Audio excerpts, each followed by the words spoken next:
Move on to paper number 4, renal artery stenosis due to entrapment from Dr. Su and his colleagues at the University of Iowa. Welcome.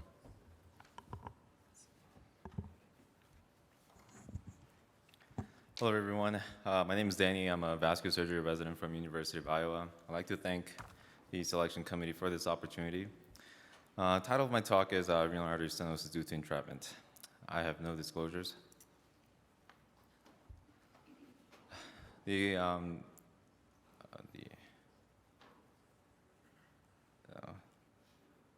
Not sure if the slides are moving.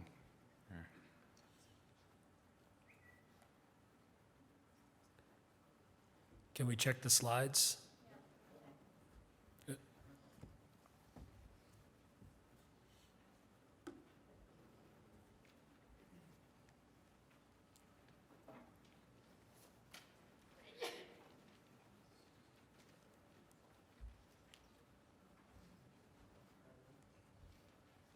There you go. There are common etiologies of renovascular occlusive disease are atherosclerosis, fibromuscular dysplasia, dissections, and vasculitis.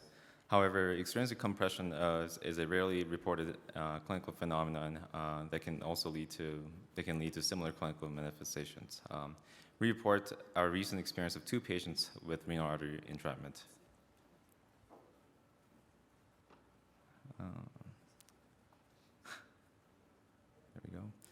First case is a 15-year-old male who was referred to our clinic after being diagnosed with hypertension from his PCP.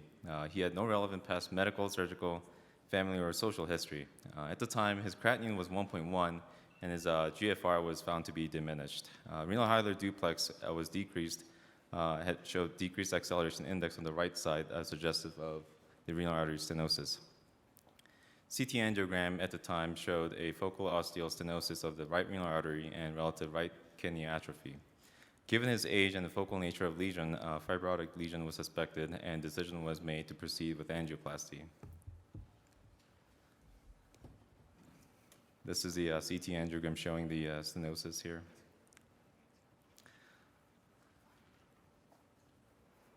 Despite several attempts with the angioplasties, each attempt were met with significant recoil, as you can see here.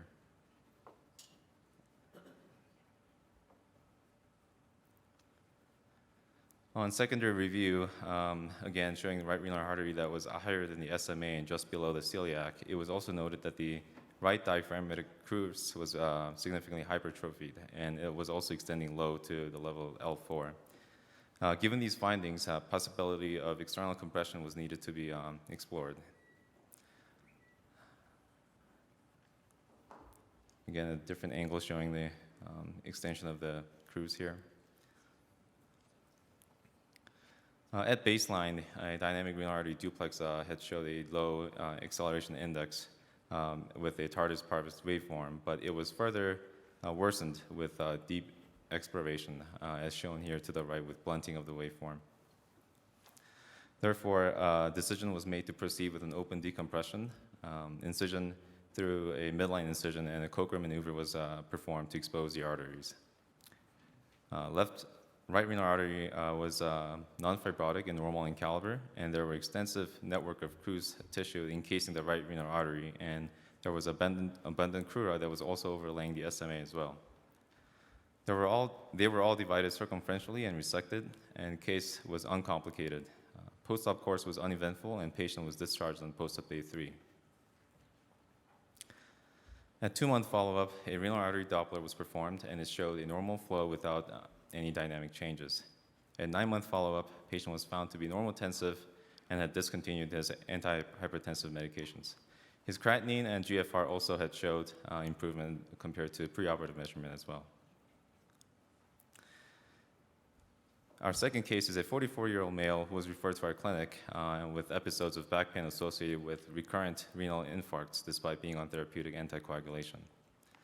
He had no relevant medical history other than hypertension, and physical exam was unremarkable. Patient had underwent extensive hypercoagulable and thromboembolic workup that were all negative.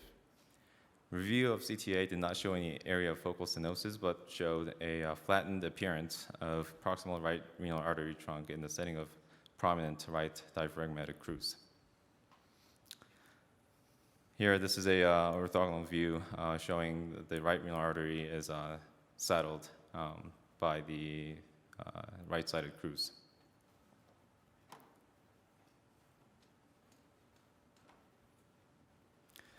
Again, this is a reconstructed image demonstrating hypertrophied right diaphragmatic cruise, inserting low to the level of L4. And the right sling of the medial arcuate ligament is also, as you can see here, pressing on the right proximal right renal artery.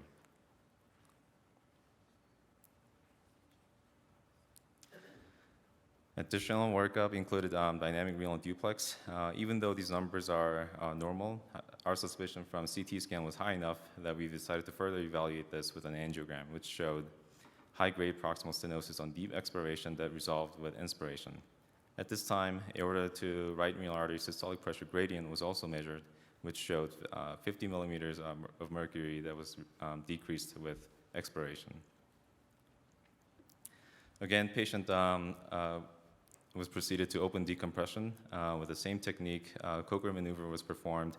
However, in this patient's case, right lobe of the liver and then right kidney were entirely needed to be mobilized to have a complete exposure of the right renal artery. Again, the musculotendinous tissues of the cruise encasing the right renal artery was circumferentially divided. Post-op course was uneventful, and patient was discharged on post-op day 5 and was resumed on Eliquis. The 1-month follow-up, dynamic renal duplex was performed, showed normal acceleration index with good waveforms. Blood pressure was also improved without any medical therapy. At this time, Eliquis was discontinued. Before I end with conclusion, I wanted to point out several anatomic considerations when evaluating for renal artery entrapment. The first is the compressing element, which is the cruise here. Second is the origin of artery. A study that was published in 2016 showed that shorter the distance from the renal artery to the celiac and to the upper vertebral end plate had correlated with higher incidence of entrapment. Lastly, dynamic factors involving the movement of the diaphragm, cruise, and the kidney are all important as well. So you can have higher origin of the renal artery, lower insertion of the cruise, hypertrophied cruise combined with the effective respiratory movement of the cruise relative to the position of the renal artery can all have a role in dynamic entrapment of the renal artery. So in conclusion, renal artery entrapment should be considered in patients with renal vascular occlusive symptoms, especially in patients that are young or patients without any evidence of or risk factors for atherosclerotic disease. Important clues on cross-sectional imaging should be investigated. Dynamic assessment using duplex cross-sectional imaging or contrast angiography should be utilized. Open or laparoscopic decompression are viable options for treatment. And renal artery stent fractures reported in patients with documented entrapment are possible implications with expanding use of FEVAR and BVAR. Thank you.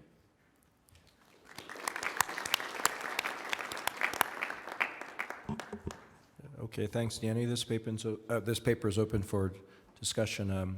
I'll start. We've had a long interest in inspiratory, expiratory CT scans, particularly after various methods of branch interventions, and found that radius of curvature changes quite a bit when you've stented things. Mm-hmm.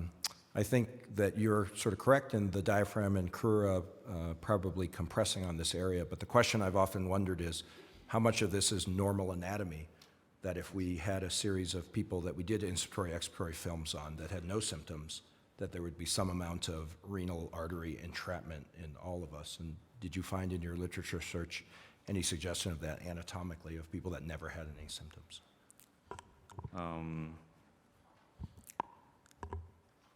I personally cannot recall a study that addressed your comment, but that would certainly be a point of investigation. Yeah, because we talk about that related to maneuvers to check for thoracic outlet syndrome and popliteal entrapment. That probably 40% of the normal population, when you move your arm up, you compress. When you flex your leg, when you dorsiflex and plantar flex your foot, you probably compress also. Right. So. How about Anna and then Don? Hi, just curious, did you send, since you did this open, did you send any pathology, renal arteries for pathology for analysis to see if there was any kind of FMD, especially in the 15-year-old? No, I believe not, but it was just an intraoperative observation that it was non-fibrotic and normal in caliber, but no pathology results. Hi, Dawn Coleman at the University of Michigan. I really appreciated the cases, so thanks for bringing that. And you had a really nice clinical result with resolution of hypertension in the child. I have two questions for you because we've seen entrapment. It often can be concurrent with mesenteric stenosis as well. Right. And so I wonder if in either case your patient had evidence of abdominal symptoms that would make you worry about MALS. Mm-hmm. My second question for you, and my understanding is that you did not resect or do anything with your renal arteries, you just released them, is that correct? Yes. So my second question is, for the 15-year-old in particular, that was a pretty critical and very osteal lesion, and there was still a fairly significant waste when your balloon was expanded. My question for you is, when you finished your release, did you perform any type of intraoperative assessment to feel comfortable in that moment that you had alleviated fully that narrowing? Because it could have been a missed opportunity. What we found in the developmental lesions, at least in the teenagers, is there's usually a pretty substantial, highly fibrotic and then highly elastic adventitia. So intimal hyperplasia that's really, really collagenous and hard to break apart with a balloon, and then a lot of recoil from that adventitia. And so they very, very rarely will respond fully to balloon dilation, and I wonder if there were any concerns that you could have missed an intimal hyperplasia, even if it were simply from entrapment and repeated trauma. So thanks for those cases. Beautiful, beautiful videos. Thank you. To answer your last question, I don't believe, besides our intraoperative observation with our naked eye, I don't know if any other assessment was done to see if there was any evidence of intimal hyperplasia.